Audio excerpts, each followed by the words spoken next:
What's up, good people? It's your girl, Michelle Hope. And today is Monday. No, it's not Tuesday like I usually do, Just the Tip Tuesday.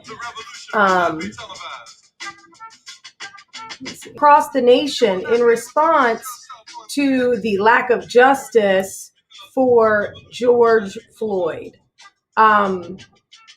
It was important for me to hop on because I have been protesting all weekend. I started Friday night downtown, and then Saturday I was a part of the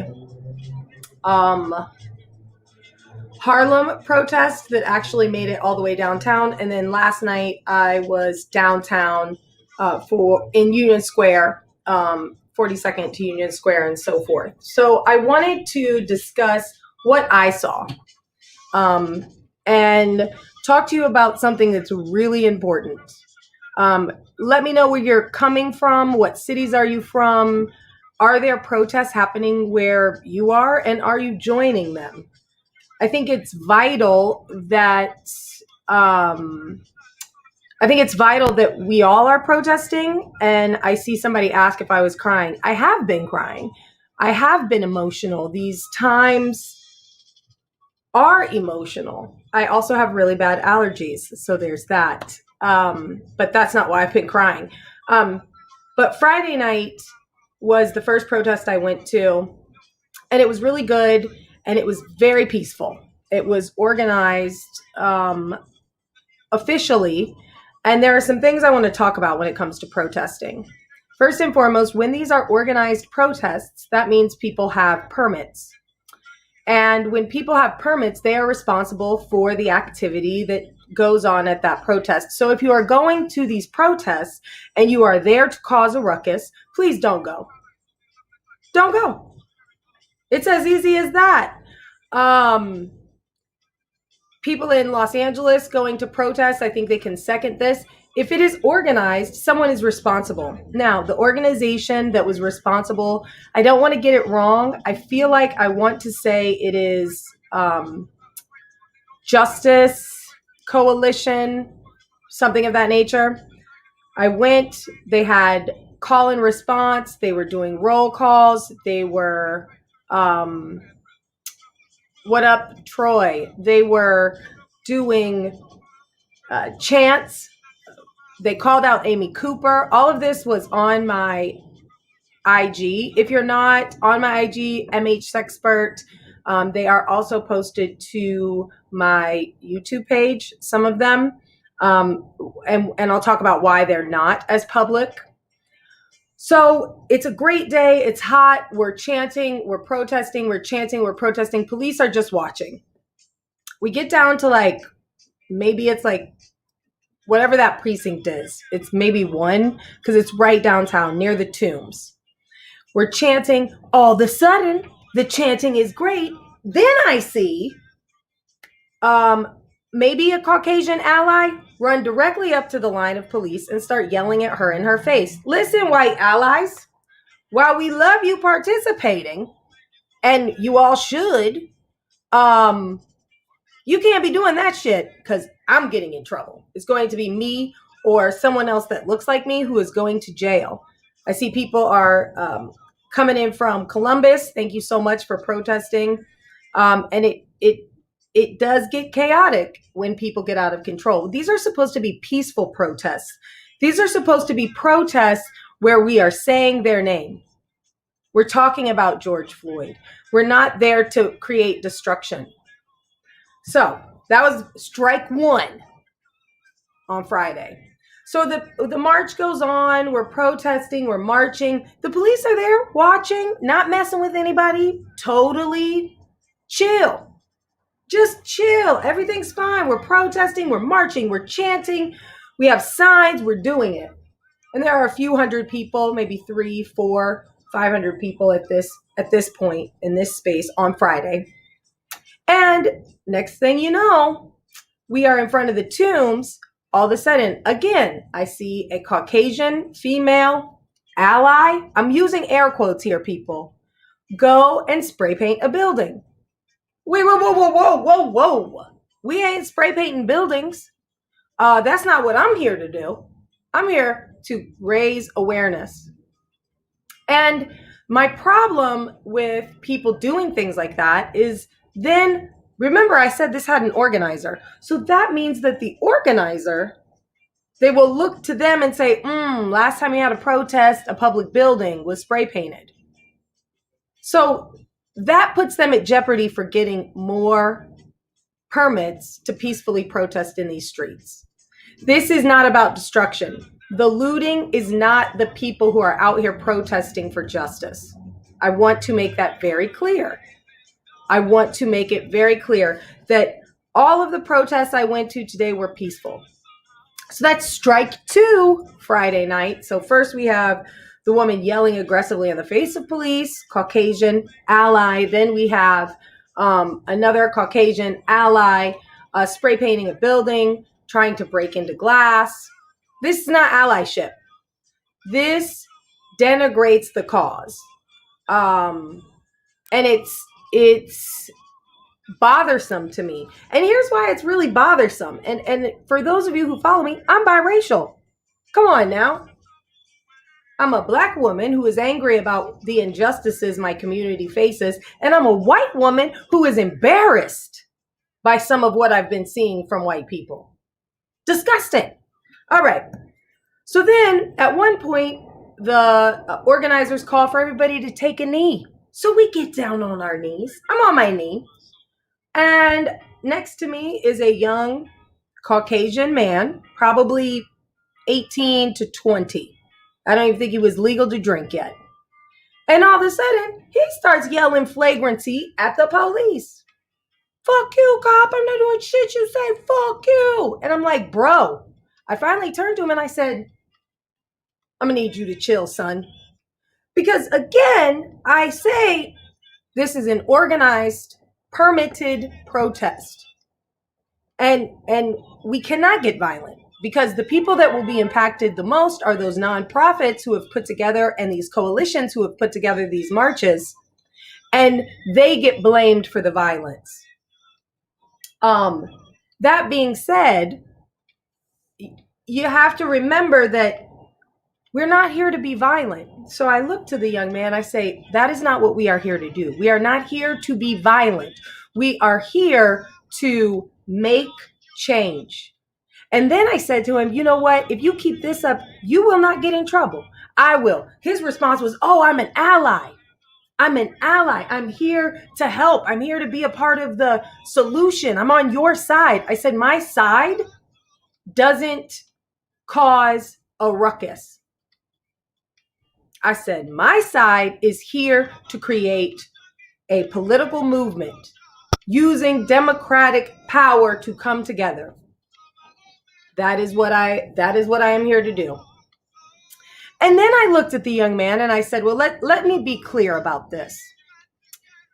You will not go to jail. He's like, I know, but no, there is no but there. Furthermore, if you do go to jail, I looked him dead in his eye. I said, I bet somebody's already ready to bail you out. He got a sunken feeling in his face. Like he really kind of went into himself. Then he was with a Caucasian or an African-American woman. She said, well, I tried to tell him. I said, young man, you need to listen to her because that's not what we're here to do. I want all people to come out and march. All right. Then I left Saturday. I went up to Harlem about 1:00. And that protest was moving through the streets of Harlem. And it's divided into two different protests, two separate protests. One group taking the FDR. The other group that I was in marched from the Adam Clayton Powell building through Harlem all the way to the West Side Highway. We approached the West Side Highway and we got on it and we sat down. That is peaceful protest. We sat down. Hundreds of us took a seat. And the first wave of people sat down and they took over the southbound. And the other wave of people that came right behind us, they took over the northbound. And again, this was a peaceful protest. This is peaceful protesting. There was no looting. We marched all the way through Harlem. Not one place was looted. Not one window was broken.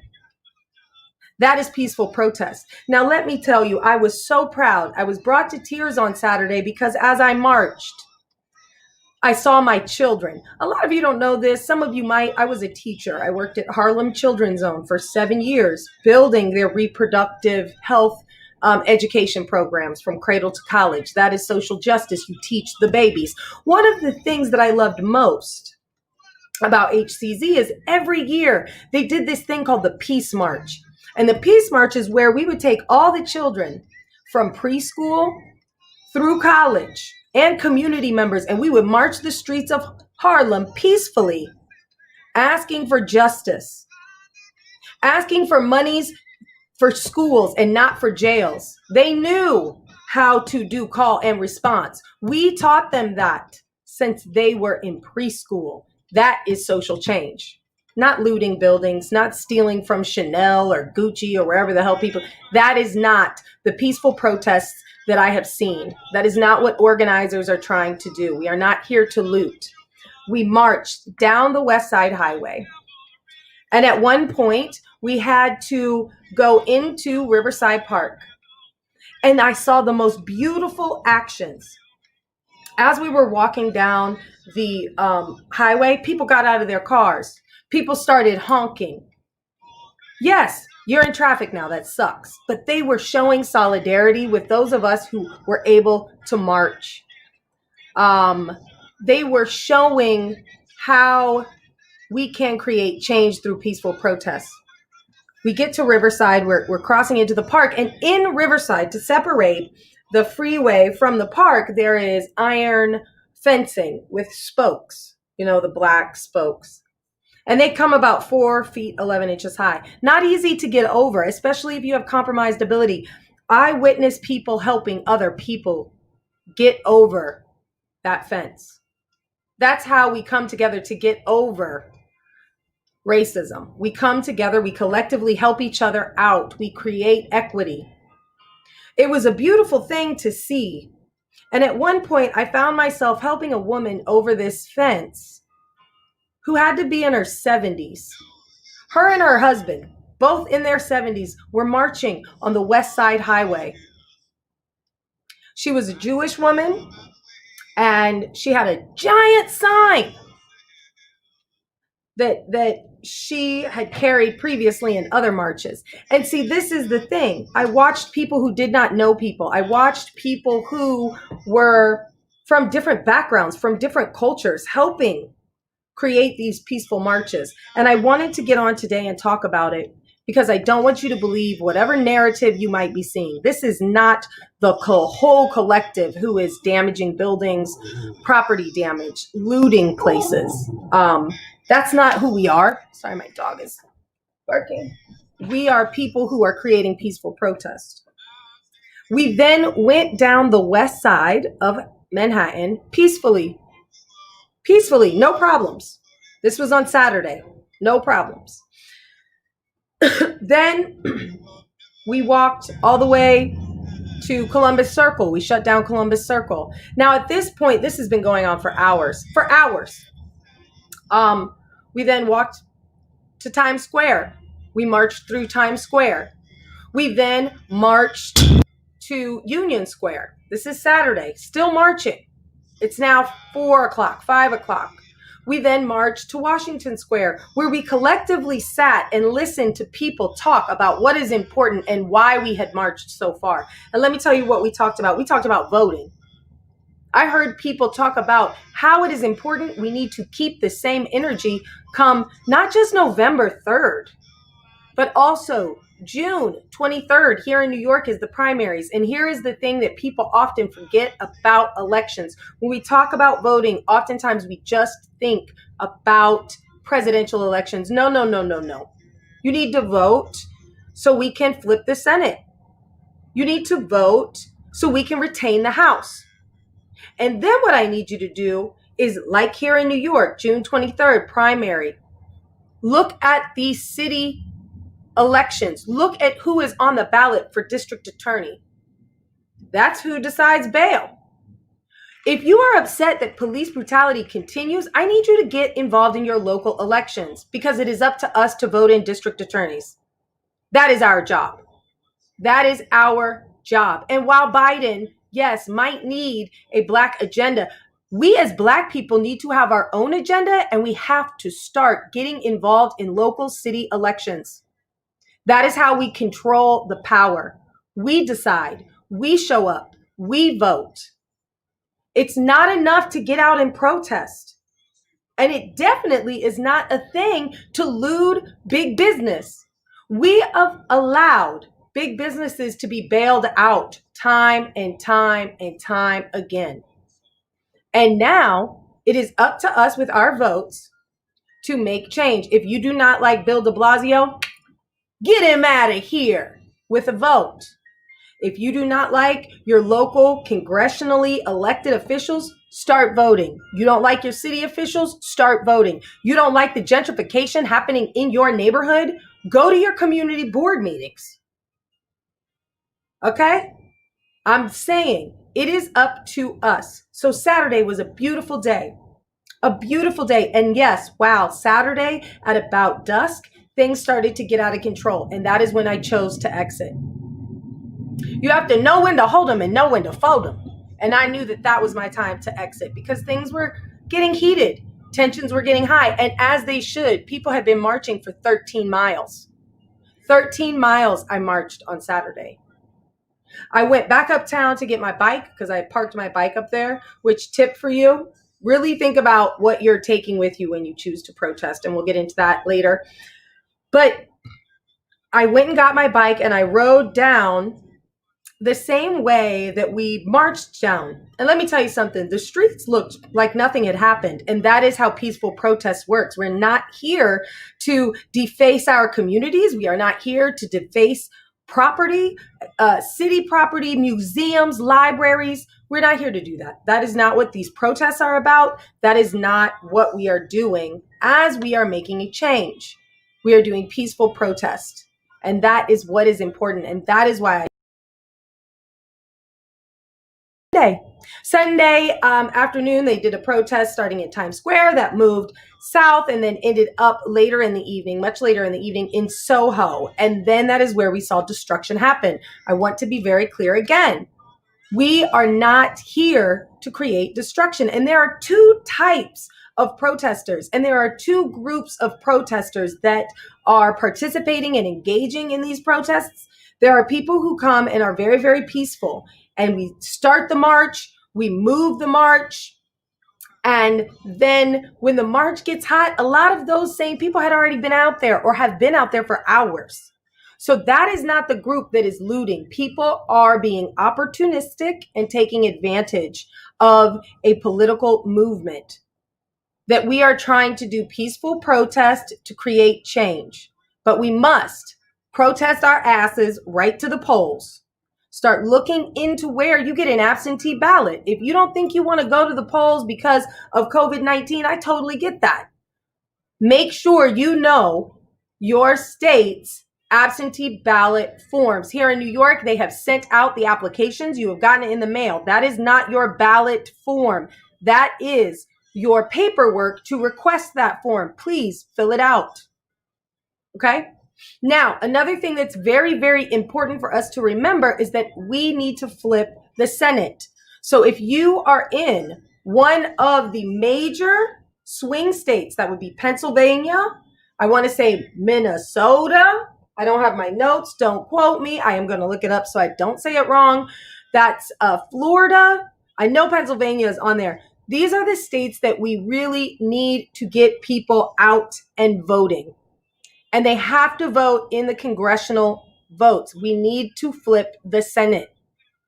If you have family members on the back or in those states, and I'm about to tell you exactly what states those are, you need to call them on a regular. You need to talk to them about the issues, and you need to tell them to vote. It's up to us. And if you cannot get out and walk peacefully in the streets, get on the phone. That is another way you can create information that will inspire people to the call to action, which is voting. primary and presidential. We must replace our federal leadership right now. It's got to go. You know that, I know that, but not just them. You have to start looking at your local city elections, district attorneys, even down to school superintendents. I want you to consider this. We've had many conversations in our collective about the education system more harshly punishing young people of color. And we see what is happening in education when it comes to the type of education that our young people of color are receiving in disenfranchised communities. Guess what? It's up to you in your school district to vote for your superintendent. I'll be a tinker's damned. It's up to you to get involved in community board meetings. Oftentimes, people complain about gentrification. Well, guess what? If you are not going to your local community board meetings, then you cannot complain. Okay? Next, every police precinct has a monthly community meeting. Show up. Get to know the police in your community. It's up to you. Yes, while I think peaceful protest in the streets is important, I think we also need to come together collectively and recognize how systems of government work and how we as the people can get involved. So maybe you're like, I can't go to the community board meetings, Michelle. I can't be the superintendent. I can't go to that. Okay, cool. Do you have a platform? Do you have a Facebook? And I don't want you to just retweet. That is not enough. It is not enough just to retweet. You got to fact check, people. You got to do a little digging to make sure what you are saying is accurate. Disinformation is out there all over. And you have to not allow yourself to be persuaded or just retweeting without reading articles. And yes, I want to go ahead and make comment to the person talking about no justice, no peace. I 100% agree with the idea that if there is not justice, there is not peace. But I do not necessarily know if that statement is directed for us to create violence. I don't know. I'm not 100% sure. And if you want to really talk about the Panthers, where is our 10-point plan? That's something that's important to me. The Panthers, while yes, were violent, they had a 10-point plan. They had demands.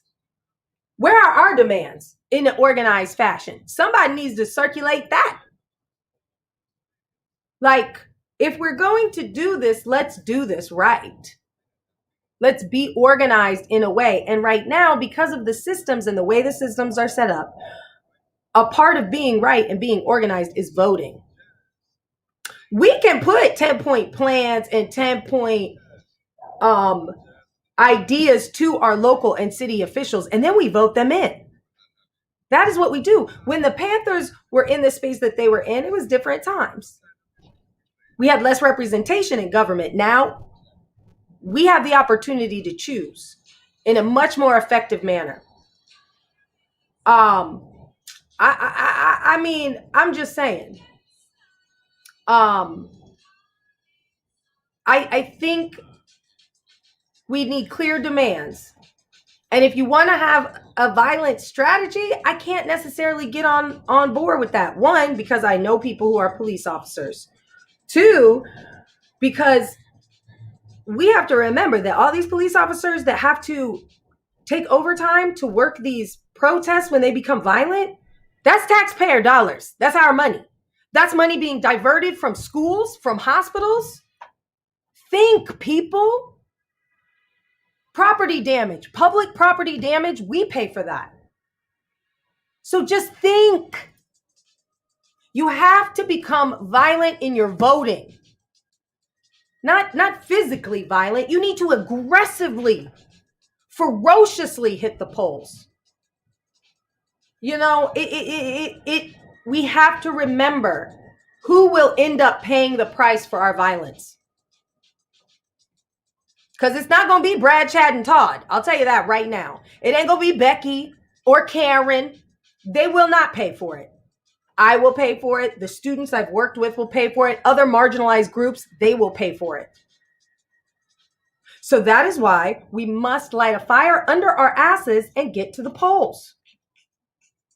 You don't think Brad, Chad, and Todd, they go into the polls and they bring in Becky, Karen, and Samantha with them.